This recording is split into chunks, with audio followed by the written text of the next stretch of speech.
उसको दे के और ब्राह्मण अपने काम में लग गए। और उसकी पत्नी जो कौन, क्या नाम था उसका, धुंधली। धुंधली धुंधली सोचने लगी कि इस अधेड़ उम्र के अंदर कौन गर्भवती होगी और कौन कष्ट सहेगी, और फिर संतान होगी उसको कौन पाले पोसेगा, मेरी उम्र इतनी हो गई है, तो मैं तो ये कष्ट अब नहीं सहना चाहती, जैसे कैसे ज़िंदगी निकल गई है इसको ऐसे ही रहने दो। ब्राह्मण चाहता था लेकिन उसकी पत्नी संतान नहीं चाहती थी और सोच रही थी क्या करूं क्या करूं। तो उसकी बहन उसको मिलने के लिए आई, ब्राह्मणी की धुंधली की बहन उसको मिलने आई। उसने कहा, बहन आज बड़ी उदास बैठी हो, क्या बात है? उसने कहा, ऐसे ऐसे मेरे पति एक फल लेके आए किसी ऋषि मुनि से और कहते हैं इसको खाने से संतान हो जाएगी और मैं संतान चाहती थी, मैं ये दुख अब नहीं झेलना चाहती।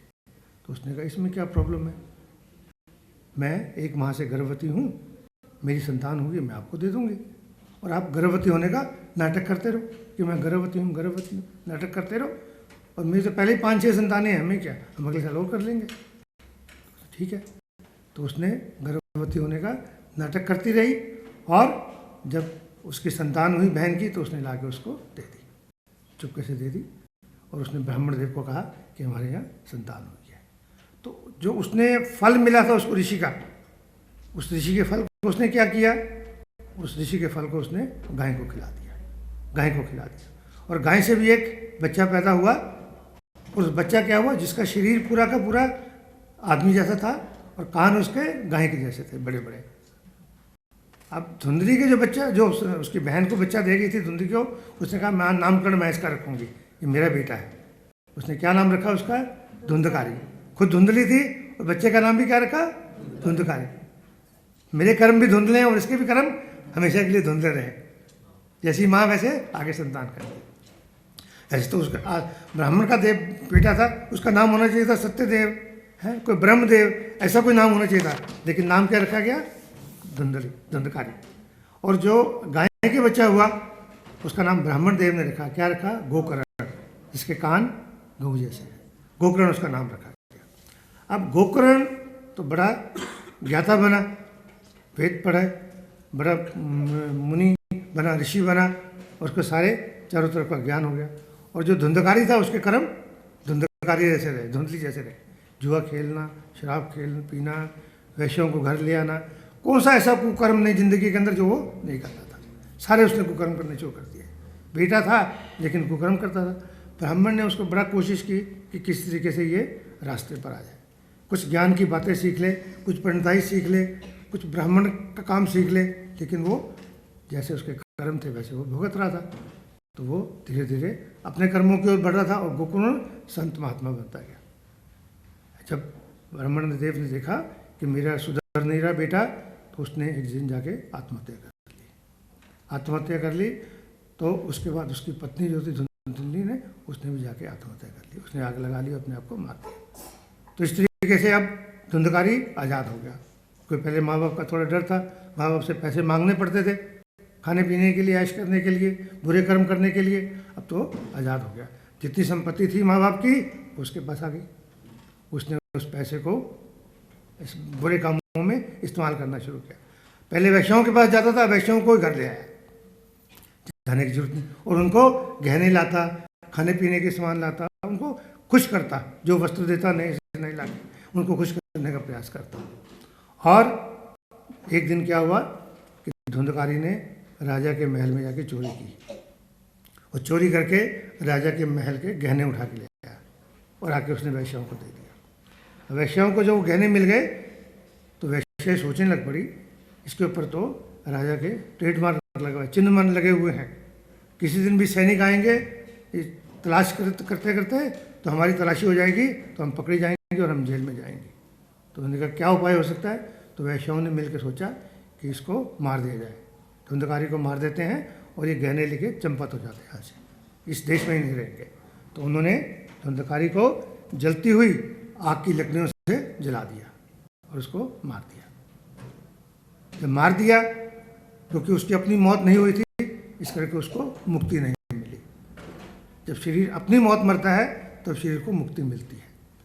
तो उसको क्योंकि अपनी मौत नहीं मिली थी, किसी और ने मारा था, तो उसको मुक्ति नहीं मिली। और वो क्या हुआ, जैसे बनते हैं भूत प्रेत बनते हैं, उसको प्रेत शरीर मिल गया, प्रेत आत्मा मिल गई। प्रेत आत्मा मिल गई और वो गांव वालों को तंग करना शुरू कर दिया। कभी किसी को आके डराता, कभी किसी को आके तंग करता, कभी पेड़ पे बैठ जाता, कोई रात को गुजरता उसको तंग करता। तो गांव वाले सब उससे दुखी होने लग पड़े। अब ये जो उसका भाई था गोकर्ण, भाई हुआ, वो गोकर्ण क्या है, घूमता घूमता एक दिन गांव में आया। तो गांव वालों ने शिकायत की कि आपका भाई जो है हम सबको बहुत तंग करता है, क्योंकि उसको मुक्ति नहीं मिली, उसको मोक्ष नहीं मिला, इसका कुछ उपाय करो, तुम तो ज्ञानी हो, तुम तो मुनि हो, तुम तो ब्राह्मण हो। तो उन्होंने कहा ठीक है। तो उसने उसके लिए बड़ी बड़ी ताप की, तपस्या की, उसके लिए वेदों का पाठ किया, व्रत किए, उसको उसके लिए जगह जगह उसने जाके उसकी पूजा आराधना की, उसका तर्पण किया, लेकिन उसको मुक्ति नहीं मिली। अंत में वो गया कहते जिसको कहीं मुक्ति नहीं मिलती, गया में जाके, गया धाम है बिहार के अंदर, गया में जाके मुक्ति कराते हैं, पिंड दान करते हैं तो जीव को मोक्ष मिलता है, मुक्ति मिलती है। तो गया वो वहाँ जाके भी उसकी मुक्ति का उपाय किया, लेकिन तब भी उसको मुक्ति नहीं मिली। इतने उसके कुकर्म थे, इतने उसके धुंधले कर्म थे, उसको वहाँ भी मुक्ति नहीं मिली। तो गोकर्ण परेशान हो गया कि अब इसकी मुक्ति का क्या उपाय हो सकता है। तो सूर्य देव का उसने आह्वान किया। वो सूर्य का उपासक था, उसने सूर्य नारायण की पूजा की, और सूर्य नारायण को जब उपासना उसने की पूरी हुई तो सूर्य नारायण प्रकट हुए। तो उन्होंने यही प्रश्न सूर्यदेव को किया।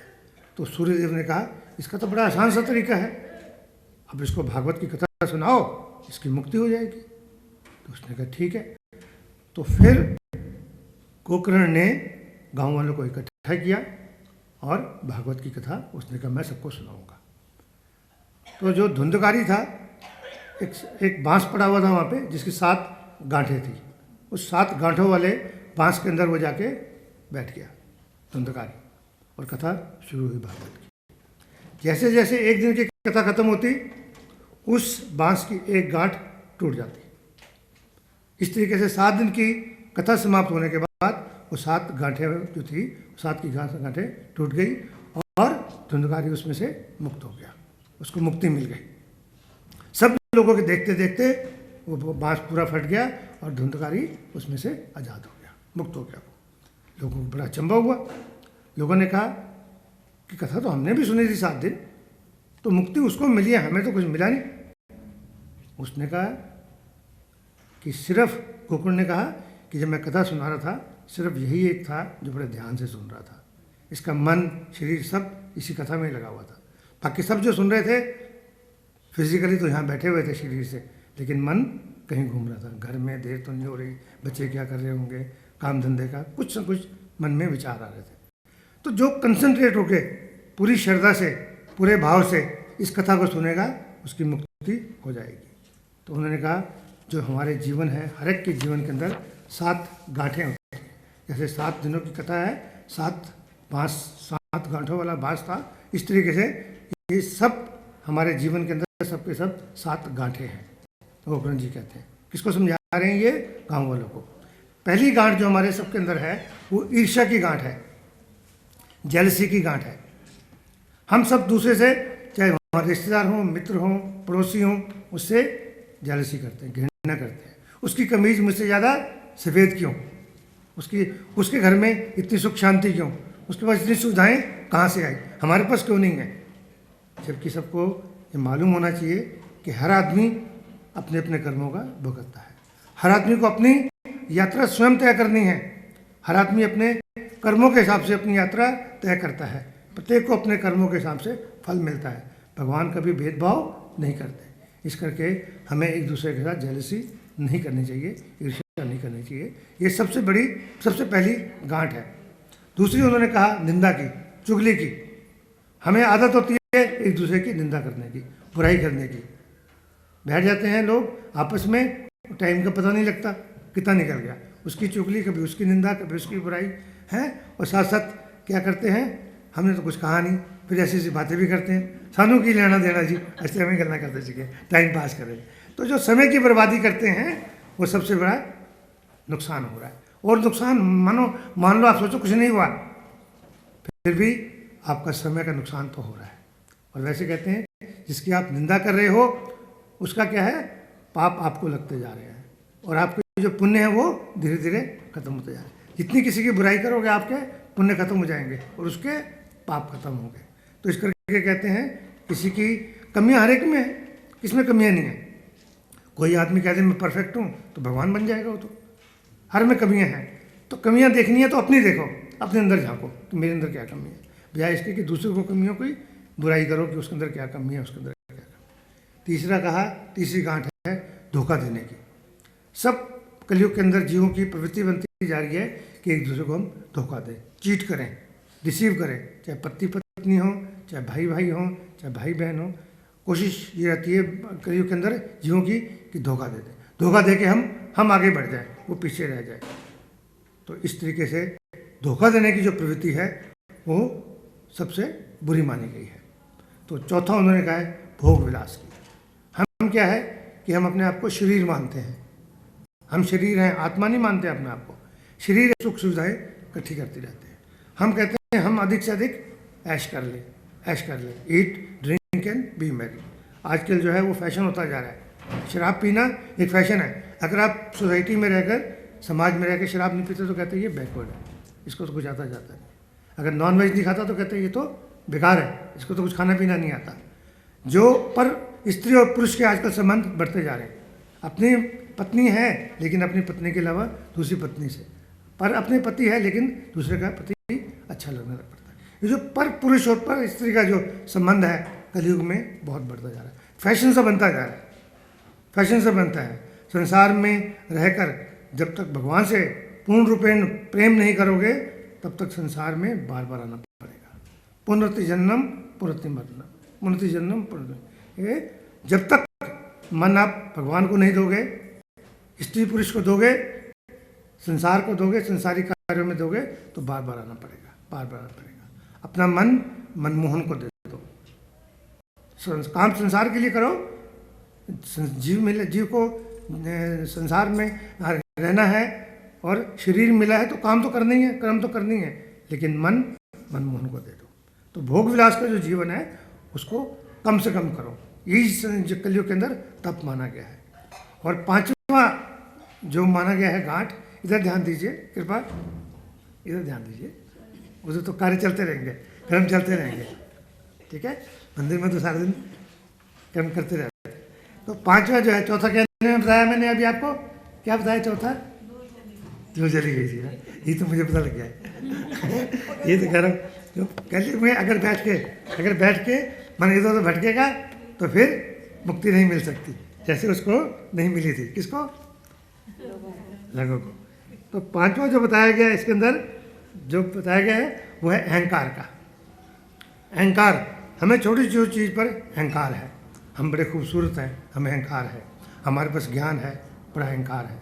हर चीज़ का अहंकार करते हैं हम। बुद्धि है, मेरे पास बच्चे इतने अच्छे हैं, सुशील हैं, मेरा कहना मानते हैं, घर है, संपत्ति है, इस चीज़ का हमें अहंकार होता है। तो अहंकार का सिर हमेशा नीचा होता है, कहते हैं अहंकार का सिर नीचा है। रावण ने अहंकार किया तो क्या हुआ? पूरी लंका उसकी और पूरा परिवार खत्म हो गया। अहंकार किस बात का करें हम क्या लेके आए थे और क्या लेके जाएंगे, किस बात का? यहीं संसार में सब कुछ मिला है और यहीं छोड़ जाना है, तो किस चीज़ का अहंकार करना है? तो कुछ लोगों को कुछ ना हो तो कहते सेवा करने का अहंकार मिल जाता है कि आज मैंने किसी में बड़ी सेवा की है, अगर मैं आज ना करता तो शायद प्रसाद ना बनता, इतने लोग आए हैं वो उनको प्रसाद न मिलता। सेवा करते हुए भी लोगों को अहंकार हो जाता है। तो अहंकार जो है वो बड़े बड़े पापों की जननी है, और प्रभु मिलन के अंदर अहंकार सबसे बड़ी बाधा है। भगवान जिसके पास अहंकार हो उसको स्वीकार नहीं करते। तो अहंकार किसी चीज़ का ना हो, ना दिखावा हो, ना अहंकार हो। और छठवां बताया गया है अज्ञानता। अज्ञानता क्या होती है कि हमें ज्ञान नहीं है, आध्यात्मिक ज्ञान नहीं है। संसारिक ज्ञान तो है, हमने डिग्रियां प्राप्त कर ली है, बड़े बड़े ओहदों पे पहुंच गए हैं, लेकिन हमें संसारिक ज्ञान है, संसारिक रिश्तों का पता है, लेकिन हमारा रिश्ता भगवान से क्या है ये हमको मालूम नहीं है। तो ज्ञान प्राप्त करने के लिए 3 सोर्स बताए गए हैं। क्या सोर्स हैं वो? शास्त्र, गुरु और साधु, ये 3 बताए गए हैं। शास्त्र जो हमारे हमने शास्त्र बताए हैं, अब आप कहो जो मैं वेद पढ़ लूँगा, पुराण पढ़ लूँगा, वो तो पॉसिबल नहीं है। लाखों की संख्या में, करोड़ों की संख्या में इसके अंदर श्लोक हैं। ना तो आजकल कोई पूरे वेद पढ़ सकता है, ना पुराण पढ़ सकता है, ना समझ सकता है, ना समझा सकता है। इस करके उन्होंने कहा है कि आप जो 4 हमारे शास्त्र हैं, रामायण, महाभारत, गीता और भागवत, जीवन भर अगर यही पढ़ लो और उसके ऊपर आप फॉलो कर लो, इन चारों में से एक भी पढ़ लो ठीक से और उसको फॉलो कर लो, तो जीवन आपका हमारा सफल हो सकता है। और दूसरा उन्होंने बताया गुरु। गुरु क्या है? एक झरोका है जो आपको दिखाता है कि आध्यात्मिक क्या है, भक्ति क्या है। आपको भक्ति के मार्ग पर वो अग्रसर करता है, आपकी उंगली पकड़कर आपको आगे बढ़ाता है, आगे लेके जाता है। गुरु कैसा होना चाहिए, इसके ऊपर फिर बड़ी लंबी चर्चा आएगी, लेकिन गुरु कहते हैं एक परंपरा के साथ जुड़ा होना चाहिए। वो परंपरा कौन कौन सी है, भागवतों के अंदर बार बार इसका जिक्र आएगा। गुरु ऐसा हो जो हमारी श्रद्धा भगवान के साथ जोड़ दे। अपने आप को भगवान मत कहे कि मैं भगवान हूँ, लेकिन भगवान का रास्ता बता दे, भगवान का मार्ग बता दे कि भगवान कहाँ हैं, कैसे हैं, किस तरीके से मिलेंगे, किस तरीके से हम प्राप्त कर सकते हैं। तो कहते हैं ओम अज्ञान तिमिरन्धस्य ज्ञान अंजला शलाकया। मैं घोर अंधकार में उत्पन्न हुआ था, लेकिन मेरे गुरु ने, मेरे सच्चे गुरु ने अपने ज्ञान से मेरी आंखें खोल दी, मेरी आंखें खोल दी। मुझे अज्ञान से ज्ञान की ओर ले गया, मुझे अंधकार से प्रकाश की ओर ले आया। ऐसे सच्चे गुरु का आप सानिध्य करेंगे, ऐसे सच्चे गुरु की आप शरण लोगे, ऐसे सच्चे गुरु के आप शिष्य बनोगे, तो हमारा जीवन सफल हो सकता है। तो अब तक हमने कितनी बातें की, कितनी घाटों की बात की? 6 बातों की। और 7वीं इसमें रहेगी क्रोध की। क्रोध जो है गुस्सा, सब जितने भी हमने चीज़ें बताई हैं, सबसे बड़ा ये पापमय है। क्रोध जो है, क्रोध की अग्नि सब चीज़ को जला के भस्म कर देती है। जिसमें क्रोध हो उसका जीवन भी तनाव में होता है, और जिसके साथ वो क्रोध करेगा उसको भी तनाव देगा। वो खुद भी पहले जलेगा, क्रोध करने वाला पहले खुद तनाव में आता है, फिर दूसरों को वो तनाव में देता है।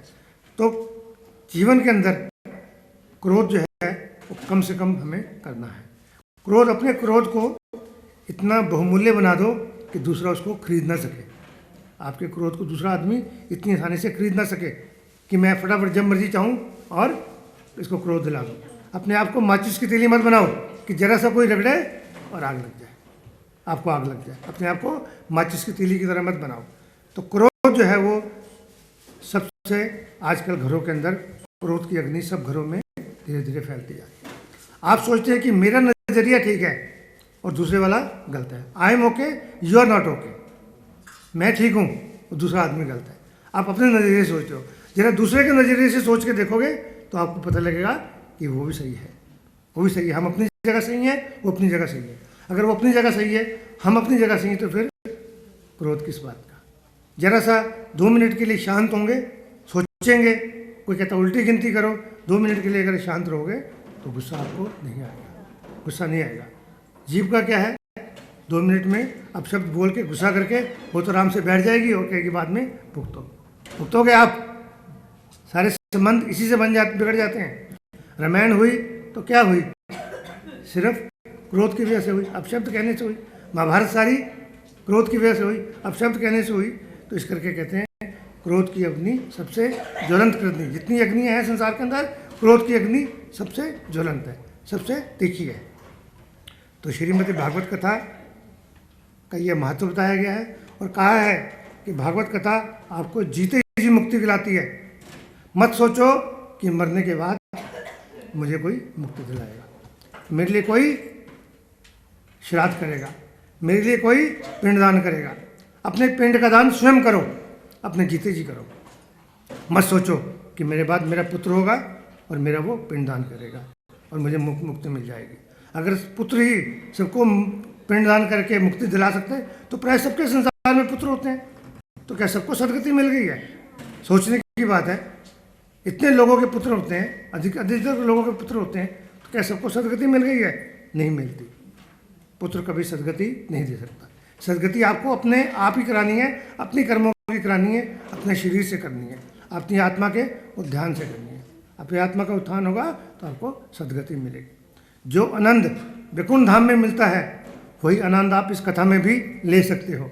बस शर्त यह है कि आप प्रेम पूर्वक तन्मय होकर इसको सुनो। और इसीलिए कहा गया है नित्यम भागवत सेव्या। जब हमने अभी श्लोक पढ़ा था सबसे पहले, तो उसमें कहा गया नित्यम भागवत सेव्या। भागवत ये नहीं कि तो आप आज पढ़ लो या आज सुन लो, जीवन भर, जीवन पर्यंत, जब तक आपका शरीर है, जब तक जीवन है, जब तक सांसें हैं, भागवत को आपने सुनना है, सुनाना है, पढ़ना है। चाहे इसका एक श्लोक पढ़ो, एक पेज पढ़ो, जितनी आपकी श्रद्धा है, जितनी आपका समय है, पढ़ो, लेकिन जीवन के अंत तक इसको पढ़ो। मनुष्य पाप करता हुआ तो कहता है बड़ा मज़ा आ गया, आज मैंने पी लिया, आज मैंने खा लिया, आज मैंने परपुष्टि से संबंध कर लिया, तो बड़ा आनंद आ गया, बड़ा मज़ा हो गया। लेकिन जब इस पापों की सज़ा को भुगतना पड़ता है तो नानी याद आ जाती है, जैसे धुंधली को याद आई थी, उसको प्रेत योनि में जाना पड़ा उसको। तो इस करके कहते हैं विचार करो कि हमें जीवन क्यों मिला है, हम इस दुनिया के अंदर, जगत के अंदर क्यों आए हैं, हमारे आने का उद्देश्य कहाँ है, हम कहाँ से आए थे और कहाँ जाएंगे, हम क्या लेके आए थे और क्या लेके जाएंगे।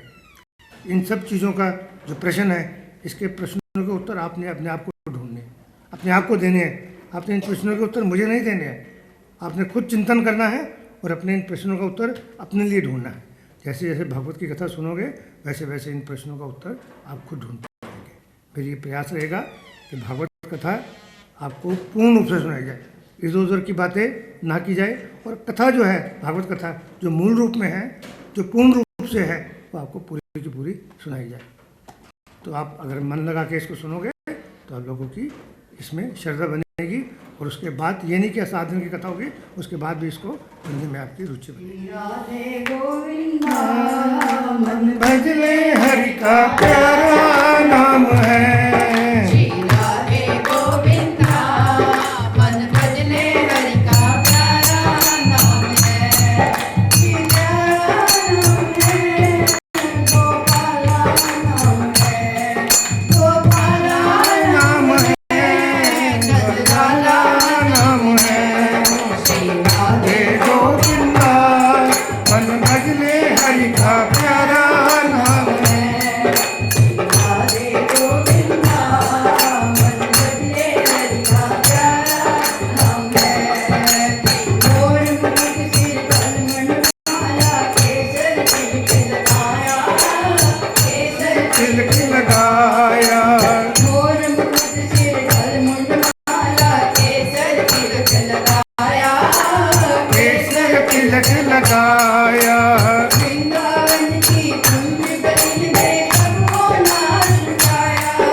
बोलो भक्तवत्सल भगवान की जय।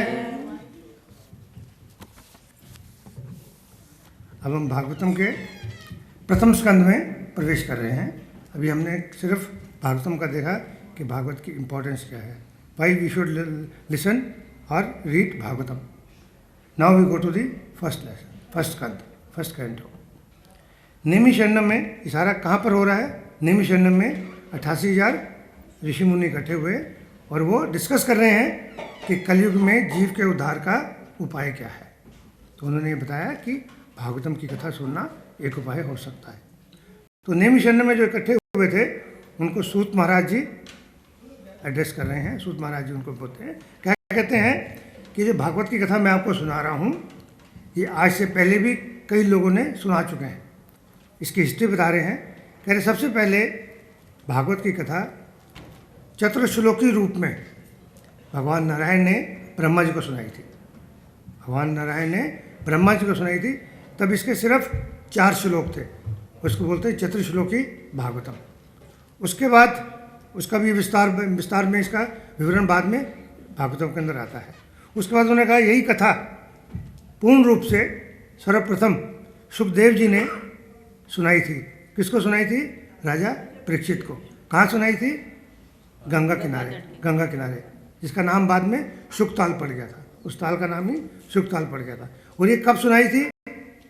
जब भगवान श्री कृष्ण इस धराधाम से चले गए थे और जाने के उनके 30 वर्ष हो चुके थे। भगवान कृष्ण के इस धराधाम को छोड़ दिया था उन्होंने और उसके जाने के 30 वर्ष बीत गए थे। तब ये कथा सुखदेव जी ने सुनाई थी राजा परीक्षित को। जब कलयुग की शुरुआत हो गई थी, जब भगवान कृष्ण यहाँ से चले गए थे धर्म से, तो कलयुग प्रवेश कर गया था। तो कलयुग प्रवेश करने के 30 वर्ष के बाद ये कथा सुनाई गई थी। उसके बाद यही कथा कलयुग बीत जाने के 200 वर्ष बाद सुनाई गई थी, जो गोकर्ण ने धुंधकारी को सुनाई थी, जिसका विवरण अभी सुनाया गया है। गोकर्ण ने गाँव वालों को इकट्ठा किया था और कथा सुनाई थी। ये कब सुनाई थी? जब कलयुग को शुरू हुए 200 साल हो चुके थे। और फिर यही तीसरी बार कथा 250 साल बाद सुनाई गई थी। कलयुग के शुरू होने के 250 साल बाद किसने सुनाई थी? नारद मुनि ने सुनी थी सनकादि ऋषियों से। सनकादि ऋषि आए थे जब भक्ति देवी ने कहा था मेरे दोनों बेटे ज्ञान और वैराग्य अचेत है, इनको सचेत करने का कोई उपाय बताओ। तो 4 बारी कथा हो चुकी।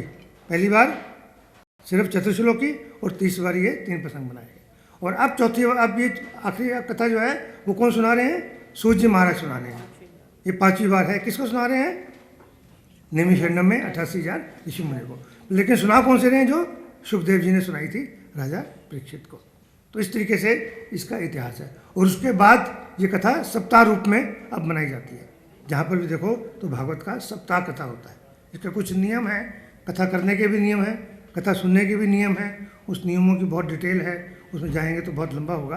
तो यही है कि इसको पूजा पाठ करके आप मन को पवित्र करके और मन को पूरा तन्मय होकर सुने इसको, और सुनने के बाद इस पर विचार करें, मनोमंथन करें। मंथन करने के बाद जो आपके जैसे दूध को मंथन करते हैं, दही को मंथन करते हैं, तो उसमें से मक्खन निकलता है।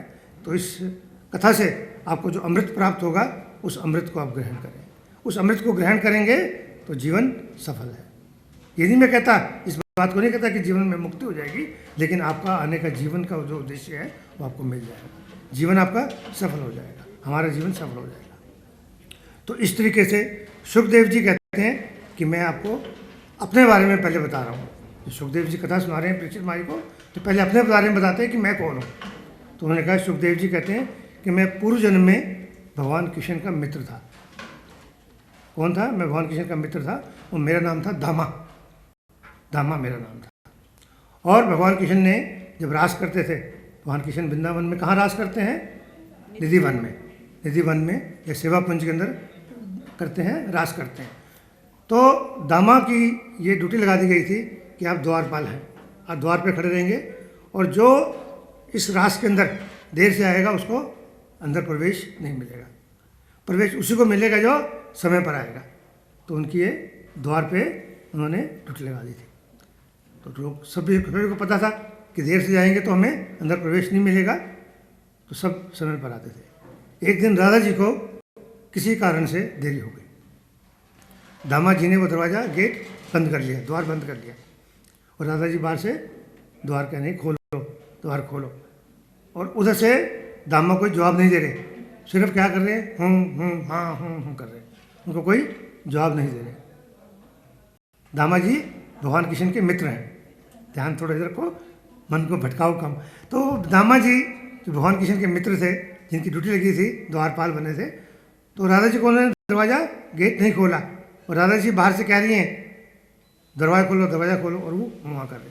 राधा जी को क्रोध आ गया। राधा जी तो बहुत बड़ी हैं, तो उनको क्रोध आ गया। उन्होंने क्रोध आके उसको श्राप दे दिया कि जा, तू हूँ कर रहे, तेरे को तोता बन जा, सुख का जीवन तू व्यतीत कर। और कहते हैं उसके श्राप इतने सख्त होते थे कि उसी वक्त दामा क्या है? शुक बन गया। शुक कौन होता है? तोता। तोता बन गया, वो पैरट बन गया। पैरट बन गया और घूमने लगा, उड़ने लग पड़ा। और उड़ते वो कैलाश सरोवर, कैलाश जो पर्वत है वहाँ चला गया। कैलाश पर्वत पे गया और वहाँ जाके उसने अपना एक जगह बना ली रुकने के लिए, ठहरने के लिए एक जगह बना ली। उसने कहा ये जगह अच्छी है। उसकी आत्मा तो पवित्र थी क्योंकि भगवान कृष्ण का मित्र था। तो उसको कहाँ धाम मिला? कैलाश के अंदर। कैलाश में जाके उसने अपना एक घोंसला बना लिया। वो इधर नारद जी घूमते घुमाते एक दिन कैलाश पर आए और उनकी भेंट किससे हुई? पार्वती जी से हुई। और पार्वती जी को कहती हैं, वैसे ही थोड़ा सा हंसी मजाक में, कि आपको भगवान शंकर प्यार नहीं करते ज़्यादा, ऐसे दिखावा करते हैं, सचमुच में प्यार नहीं करते। उसने कहा ऐसे कैसे हो सकता है, भगवान शंकर तो मुझे बहुत प्यार करते हैं, बहुत चाहते हैं। तो उसने कहा अगर चाहते हैं तो मेरी 2 बातों का जवाब दे दीजिए। क्या 2 बातें? कहता भगवान शंकर ने जो गले के अंदर मुंडमाला पहनी हुई है, वो मुंड किसके हैं? पार्वती ने कहा मुझे तो नहीं पता। कहता भगवान शंकर ने कभी आपको ये रहस्य बताया है? कहता नहीं बताया, इसीलिए तो कहता हूँ प्यार नहीं करते ज़्यादा, अपना रहस्य तो बताते नहीं। उसने कहा, और उसने कहा वो अमर कथा जो जीव को अमर कर देती है, उसको सुनने के बाद अमर हो जाता है आदमी, क्या वो कथा कभी सुनाई आपको? कहते नहीं, वो भी नहीं सुनाई। कहते मैं सच कहता हूँ ना कि आपको प्यार नहीं करते। अब तो मान गए आप। नारद जी तो कह के चले गए। पार्वती आ गई, पार्वती जी आई और शंकर जी को कहती है कि आप मुझसे प्यार नहीं करते। मैंने कहा आज क्या हो गया माँ, आज क्या कैसी बातें कर रहे हो? पार्वती कैसी बातें कर रहे हो? उसने कहा नहीं, अगर आप प्यार करते हो तो मेरी 2 बातों का जवाब दो। तो उन्हें 2 बातें कह दी। तो उन्होंने कहा सुन, ये जो रुंडमाला मैंने पहन रखी है, ये सब तेरे ही रुंड रहेंगे, तेरे ही मोह है, मस्तिष्क है। हर जन्म में तू धरती होती है और मैं इस मुंड को धारण कर लेता हूँ, और फिर तू तपस्या करती है, कभी मेनका, कभी हिमालय की पुत्री है, कभी कुछ बनती है, और आके फिर मुझे ग्रहण करती है। कहते हैं पार्वती जी के 108 जन्म हुए और 108 बार उन्होंने शिव को प्राप्त किया है। तो इस तरीके से उन्होंने पहले प्रश्न का उनको उत्तर दे दिया। उन्होंने कहा दूसरी बात, अमर कथा वाली बात। कहते अमर कथा तुम सुन नहीं सकती हो, जीव इस कथा का सुनने का अधिकारी नहीं है, क्योंकि वो तो अमर हो जाएगा सुनने के बाद। और कथा सुनते सुनते अगर मैं सुनाऊंगा और तुम सुन नहीं पाओगी तो फिर वो कथा भी बीच में रह जाएगी। तो नहीं मैं सुनूंगी। अब उसने जिद कर ली कि मैं तो कथा सुनूंगी, मैं तो अमर होना चाहती हूँ, मैं अब और जन्म नहीं लेना चाहती। इस तरीके से उसने भगवान शिव को प्रार्थना की। तो भगवान शिव तो बड़े भोले भंडारी हैं, जीवों की बड़ी जल्दी बात मान जाते हैं, फिर तो पत्नी की मान तो बहुत जल्दी मानते हैं। तो उन्होंने कहा ठीक है कथा सुनाते हैं। तो उन्होंने अमर कथा उनको सुनानी शुरू की। जब कथा अभी आधी हुई थी तो पार्वती जी को नींद आनी शुरू हो गई, जमाई आनी शुरू हो गई, नींद आनी शुरू हो गई। अब ऊपर बैठे थे शुक महाराज जी, वो कथा सुन रहे थे। हालांकि भगवान शिव ने कथा सुनाने से पहले सब जीवों को भगा दिया था कि कोई जीव इसका सुनने का अधिकारी नहीं है, सबको उड़ा दिया था, लेकिन वो अपने घोंसले में बैठे हुए थे, सुन रहे थे वो कथा। तो उन्होंने कहा कि पार्वती तो सो गई, और अगर किसी ने हुआ नहीं करी तो भगवान शिव की पता लग जाएगा कि कथा कोई नहीं सुन रहा। तो उन्होंने क्या, वो तोते तो थे ही सही, तो उन्होंने हाँ करना शुरू कर दिया। जब भगवान शिव कुछ प्रसंग सुनाते करते रहते, तो भगवान शिव को लगा कि कोई पार्वती जी सुन रही है, भगवान सुन रही है। तो इस तरीके से वो कथा सुनाते गए, और जब उनको देखा, थोड़ी देर बाद आँख खुली तो उन्होंने देखा कि पार्वती सोई हुई है। कथा खत्म हुई तो देखा पार्वती सोई हुई है, अमर कथा तो मेरी खत्म हो गई, मैं किसको सुना रहा था? तो उन्होंने कहा देखा, चारों तरफ देखा, तो उनकी नज़र पड़ी कि सुखदेव जी बैठे हुए। तो उन्होंने कहा तुम मुँह करे थे? कह रहे हम ऐसे करते गए। तो उन्होंने कहा अब तुम्हारी खैर नहीं है, क्योंकि कोई जीव इस कथा को सुनने का अधिकारी नहीं है, अमर कथा कोई सुनने का अधिकारी। तो उन्होंने जीव को मारने का, उसको शुक को मारने का प्रयास किया। उसके ऊपर उन्होंने अपना त्रिशूल भी फेंका, गणों को भी भेजा, लेकिन शुक जी उड़ गए, और क्योंकि वो तो अब अमर हो गए थे, कथा सुन ली थी उन्होंने पूरी।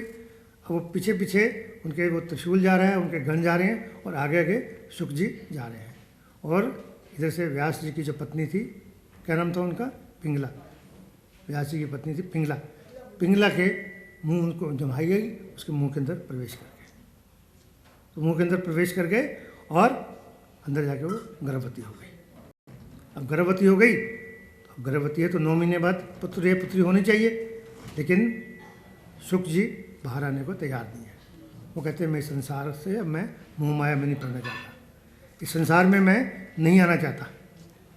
तो उनके पिता व्यास जी ने प्रार्थना की कि मैं आपको संसारी नहीं बनाऊंगा, आपको मैं आध्यात्मिक बनाऊंगा, आप इस संसार में आ जाओ। तो कहते हैं नारायण जी